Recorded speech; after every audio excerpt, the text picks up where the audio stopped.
বেশি প্রত্যেককেই জেনে গিয়েছেন বন্ধুরা, সেন্ট্রালাইজ পদ্ধতির মাধ্যমে এডমিশন প্রক্রিয়া শুরু হয়ে যাচ্ছে প্রত্যেক কলেজের। অর্থাৎ একটি পোর্টালে সমস্ত কলেজের ভর্তি প্রক্রিয়া শুরু হয়ে যাচ্ছে আর কিছু ঘন্টার মধ্যে।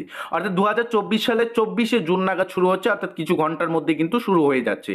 এখন আপনাদের প্রশ্ন হচ্ছে কিভাবে আপনারা আবেদন করবেন, এবং একটি পার্টিকুলার কলেজে যদি আপনি আবেদন করতে চান বা অ্যাডমিশন হতে চান, সেই কলেজে আপনি যদি কোনো একটি সাবজেক্টের উপর অনার্স নিতে চান, সেই অনার্সটি সেই কলেজে অ্যাভেলেবেল রয়েছে কিনা, এবং যদি থেকে থাকে, যদি আপনি ধরেন বাংলার উপর অনার্স নিতে চান একটি কলেজে, সেই কলেজে কি বাংলা অনার্স আছে কিনা সাবজেক্টটা, পাশাপাশি সেই সাবজেক্টে কতটা সিট অ্যাভেলেবেল রয়েছে সেই কলেজে, পাশাপাশি এসসি এসটি থেকে শুরু করে যে সংশয়পত্র রয়েছে সেই সংশয়পত্রের উপর কয়টি সিট উপলব্ধ রয়েছে, পাশাপাশি অ্যাডমিশন ফি কি রয়েছে, কিভাবে আপনারা আবেদন করবেন, কোন কোন ডকুমেন্টের প্রয়োজন রয়েছে, এ টু জেড তথ্য আজকে এই ভিডিওর মাধ্যমে দিয়ে থাকবো বন্ধুরা। ভিডিওটি প্রথম থেকে শুরু করে শেষ পর্যন্ত দেখবেন। চ্যানেলে নতুন হয়ে থাকলে চ্যানেলটিকে সাবস্ক্রাইব করে রাখবেন।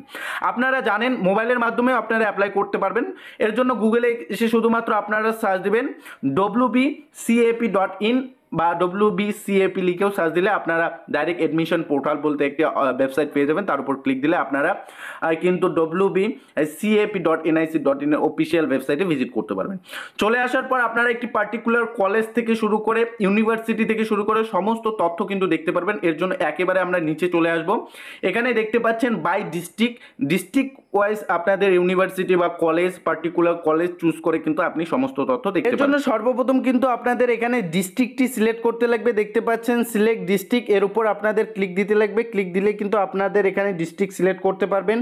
এরপর এখানে আপনাদের প্রোগ্রামটি সিলেক্ট করতে লাগবে। আপনার যে প্রোগ্রামটি রয়েছে, আপনার যে প্রোগ্রামে আপনি অ্যাডমিশন নিতে চাচ্ছেন সেই প্রোগ্রামটি সিলেক্ট করে নেবেন। এরপর সিলেক্ট কলেজ, এখানে আপনার যে কলেজ রয়েছে, আপনার ডিস্ট্রিক্টের আন্ডারে জয়টি কলেজ রয়েছে সেই কলেজের লিস্ট চলে আসবে। এখান থেকে তোমাদের কলেজ সিলেক্ট করে নেবে। এরপর সার্চ দেখতে পাচ্ছ অপশন রয়েছে, এই সার্চের উপর ক্লিক করতে। সার্চের উপর আমরা যখনই ক্লিক করব অটোমেটিক কিন্তু পেজটি লোড নেওয়া স্টার্ট হয়ে যাবে।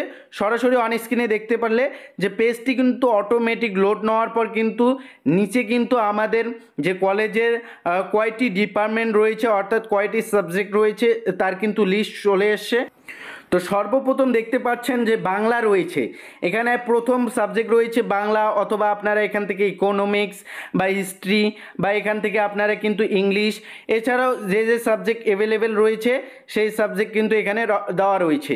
এখানে দেখতে পাচ্ছেন ফিলোসফি, পলিটিক্যাল সায়েন্স থেকে শুরু করে যে যে সাবজেক্ট অ্যাভেলেবেল রয়েছে আমাদের কলেজে তার কিন্তু লিস্ট চলে এসেছে।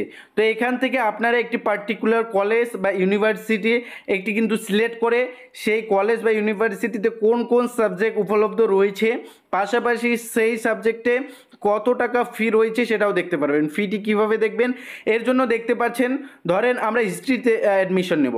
হিস্ট্রিতে অ্যাডমিশন নেওয়ার জন্য আমরা দেখতে পাচ্ছেন এখানে কোর্স অ্যান্ড ফি বলে একটি অপশন রয়েছে। এই কোর্স অ্যান্ড ফির উপর যখনই আমরা ক্লিক দেব পেজটি কিন্তু লোড নেবে, এবং এখানে পরিষ্কার কিন্তু লেখা রয়েছে দেখতে পাচ্ছেন। এখানে টোটাল কিন্তু ফি থেকে শুরু করে আপনাদের কত টাকা দিতে লাগবে সমস্তটাই দেখতে পাচ্ছেন লেখা রয়েছে। 2075 টাকা আমাদের দিলে লাগবে, এবং আমাদের টোটাল ফি এই কোর্সটির জন্য 8740 টাকা কিন্তু চার্জ করে থাকবে এই সাবজেক্টের জন্য। তো এভাবে কিন্তু আপনারা ফি থেকে শুরু করে একাধিক তথ্য কিন্তু এই কলেজ বা ইউনিভার্সিটির যে সার্চ ইঞ্জিন রয়েছে এই সার্চ ইঞ্জিনে এসে কিন্তু আপনারা সার্চ করে দেখে নিতে পারেন। অর্থাৎ একটি পার্টিকুলার কলেজ এবং ইউনিভার্সিটি থেকে শুরু করে সমস্ত তথ্য দেখতে পারবেন, বা কলেজের যে কোনো একটি কলেজের ওয়েবসাইটে ভিজিট করতে পারেন। যে কলেজে আপনি অ্যাডমিশন হতে চলেছেন সেই কলেজের ওয়েবসাইটে ভিজিট করতে পারেন, বা এলিজিবিলিটি ক্রাইটেরিয়া এখানে দেখতে পাচ্ছেন এলিজিবিলিটি রয়েছে, এর উপর সিম্পলি যদি ক্লিক দেন সেক্ষেত্রে এলিজিবিলিটি ক্রাইটেরিয়া কী রাখা রয়েছে সেটা দেখতে পারবেন। এখানে সমস্ত তথ্য কিন্তু ধরে ধরে একটি কলেজের দেখতে পারবেন। তো এইভাবেই কিন্তু আপনারা তথ্যগুলি জানতে পারবেন। এরপর যে বিষয়টি আমরা দেখব বন্ধুরা, আপনারা যে আবেদন করবেন, আবেদন করার জন্য অবশ্যই আপনাদের কিছু ডকুমেন্টের প্রয়োজন রয়েছে। কোন কোন নথি অর্থাৎ কোন কোন ডকুমেন্টের প্রয়োজন রয়েছে, কি আকারে আপনাদের আপলোড করতে লাগবে, আবেদন কিভাবে করবেন, পাশাপাশি কত এমবির মধ্যে আপনাদের সেই সমস্ত ডকুমেন্ট আপলোড করতে লাগবে, এ টু জেড সে বিষয়ে একটু ডেডিকেটেডভাবে জানা যায়। এর জন্য আপনারা কি করবেন, সাইডে দেখতে পাচ্ছেন একটি থ্রি ডট রয়েছে, এই থ্রি ডটের উপর ক্লিক করতে লাগবে। এরপর দেখতে পাচ্ছেন হাউ টু অ্যাপ্লাই বলে একটি অপশান রয়েছে, এর উপর সিম্পলি ক্লিক করে দেবেন। এরপর দেখতে পাচ্ছেন হাউ টু অ্যাপ্লাই বেঙ্গলি বলে একটি অপশান রয়েছে, এই বেঙ্গলির উপর সিম্পলি ক্লিক করে দেবেন। ক্লিক দেওয়ার সঙ্গে সঙ্গে আপনাদের সামনে এরকম একটি নতুন পিডিএফ ফাইল অন হয়ে আসবে, যেখানে আপনাদের সমস্ত তথ্য দেখতে পারবেন, অর্থাৎ আবেদন পদ্ধতির সমস্ত তথ্য কিন্তু এখানে দেওয়া রয়েছে। কোন অপশান থেকে কোন অপশানে ক্লিক করতে লাগবে, কোন কোন ডকুমেন্ট আপনাদের আপলোড করতে লাগবে, একেবারে ধরে ধরে কিন্তু সমস্ত আলোচনা এখানে দেওয়া রয়েছে। তো যাই হোক, আমরা এ সকল বিষয় দেখব না, মূল যে বিষয়টি দেখব কোন কোন ডকুমেন্টের প্রয়োজন রয়েছে আবেদন করার জন্য। এর জন্য পরিষ্কার দেখতে পাচ্ছেন, নিচে স্ক্রল করে এসে দেখতে পাচ্ছি পরিষ্কার আবেদন নিবন্ধীকরণ করার জন্য প্রয়োজনীয় তথ্য নথিসমূহ। এখানে দেখতে পাচ্ছেন 1 থেকে শুরু করে 11টি কিন্তু নথির কথা বলা রয়েছে। 1 নম্বরে পরিষ্কার বলা রয়েছে দ্বাদশ শ্রেণী মার্কশিট পিডিএফ ফরম্যাটে সর্বোচ্চ 2 MBর মধ্যে লাগবে। 2 নম্বরে বলা রয়েছে দ্বাদশ শ্রেণী মার্কশিট পিডিএফ ফরম্যাটে সর্বোচ্চ 2 MBর মধ্যে। 3 নম্বর ফরম্যাটে বলা রয়েছে SC ST OBC A OBC B EWS ইত্যাদি সংশয়পত্র প্রযোজ্য হলে পিডিএফ ফরম্যাটে সর্বোচ্চ 2 MBর মধ্যে এগুলি কিন্তু আপনাদের প্রয়োজন রয়েছে। পাশাপাশি 4 নম্বরে বলা রয়েছে বন্ধুরা PWD সংশয়পত্র প্রযোজ্য হলে পিডিএফ ফরম্যাটে সর্বোচ্চ 2 MB। বৈধ পরিচয়পত্র উদাহরণ আধার ড্রাইভিং বৈধ পরিচয়পত্র প্রয়োজন রয়েছে। পরিচয়পত্র হিসাবে উদাহরণস্বরূপ যদি আমরা বলি আধার, ড্রাইভিং লাইসেন্স, পাসপোর্ট ইত্যাদি পিডিএফ ফরম্যাটে সর্বোচ্চ 2 MB। বৈধ পরিচয়পত্র, আপনার পরিচয়পত্রের জন্য উদাহরণস্বরূপ আপনি আপনার আধার, ড্রাইভিং লাইসেন্স, পাসপোর্ট ইত্যাদি কিন্তু ডকুমেন্ট ব্যবহার করতে পারেন অ্যাপ্লাই করার জন্য। পিডিএফ ফরম্যাটে আপনাদের এটাও প্রয়োজন রয়েছে সর্বোচ্চ 2 MBর মধ্যে। 6 নম্বরে বলা রয়েছে বাংলা শিক্ষা আইডি থাকে যদি, সেক্ষেত্রে আপনাদের এটাও প্রয়োজন রয়েছে। 7 নম্বরে বলা রয়েছে বয়সের প্রমাণপত্র, দশম শ্রেণীর অ্যাডমিট কার্ড, দশম শ্রেণীর রেজিস্ট্রেশন সার্টিফিকেট পিডিএফ ফরম্যাটে সর্বোচ্চ 2 MBর মধ্যে।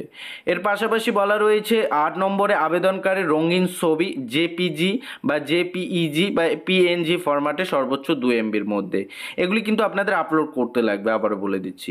এর পাশাপাশি 9 নম্বরে বলা রয়েছে বন্ধুরা আবেদনকারীর স্বাক্ষর জেপিজি, আপনাদের প্রথম একটি ব্ল্যাঙ্ক পেপারে কিন্তু আপনাদের সিগনেচার করতে লাগবে, এরপর সেটাকে কপি করে কিন্তু আপনাদের আপলোড করতে লাগবে। যদি আপনি মোবাইল থেকে করে থাকেন সেক্ষেত্রে আপনারা জেপিজি আকারে সেটা করে নেবেন।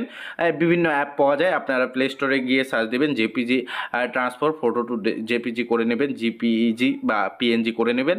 পিএনজি কথার হতো এখানে আপনারা কিন্তু পিডিএফ ফরম্যাটেও কিন্তু সেটা আপলোড করতে পারেন সর্বোচ্চ কিন্তু 1 MBর মধ্যে। আপনার এমবিটা যদি বেশি হয়ে যায় সেক্ষেত্রেও কিন্তু এই সংক্রান্ত একাধিক কিন্তু অ্যাপ পাওয়া যায়, সেটা কিন্তু আপনারা অ্যাপ্লিকেশনগুলি থেকে আপনারা এমবি সাইজটি কমিয়ে নিতে পারেন। আপনারা কিন্তু ফটো ডিটেলসে গেলে বুঝতে পাবেন আপনার ফটোটি কত এমবির মধ্যে রয়েছে, সেই সকল বিষয় কিন্তু আপনারা আপনাদের বিভিন্ন অ্যাপ্লিকেশন থেকে করে নিতে পারেন। যদি না পারেন সেক্ষেত্রে অবশ্যই কমেন্টে জানাবেন, আপনাদের এ বিষয়ে এ সংক্রান্ত একটি ডেডিকেটেড ভিডিও দেওয়ার চেষ্টা করব। যাই হোক, 10 নম্বরে বলা রয়েছে আবেদনকারী অভিভাবকের ব্যাংক অ্যাকাউন্ট নম্বর ও ব্যাংক আইএফসি কোড প্রয়োজন রয়েছে। 11 নম্বরে বলা রয়েছে ব্যাংক চেক পাসবই এর প্রথম পাতা, অ্যাকাউন্ট স্টেটমেন্টের প্রসঙ্গিত পাতা জেপিইজি বা পিএনজি ফরম্যাটে সর্বোচ্চ 2 MBর মধ্যে এটা প্রয়োজন রয়েছে। যে কোনো প্রশ্নের জন্য সহায়তার জন্য যোগাযোগ করুন, নিচে টোল ফ্রি একটি নম্বর দেওয়া রয়েছে বা ইমেল দেওয়া রয়েছে, আপনারা এই টোল ফ্রি নম্বরে ফোন করে আপনারা কিন্তু সমস্ত তথ্য জেনে নিতে পারেন। যদি কোনো রকম সমস্যা হয় এই সংক্রান্ত বিষয়, যদি আবেদন করতে বা কোনো অপশান ক্লিক করে যদি আপনাদের সেটা কাজ করছে না বা অ্যাপ্লাই করতে কোথাও ভুল করে রেখেছেন, সেক্ষেত্রে আপনাদের সেই সমস্যা সমাধানের জন্য আপনারা কিন্তু এই টোল ফ্রি নম্বরে কিন্তু যোগাযোগ করতে পারেন বা ইমেলেও কিন্তু আপনারা ইমেল করতে পারেন।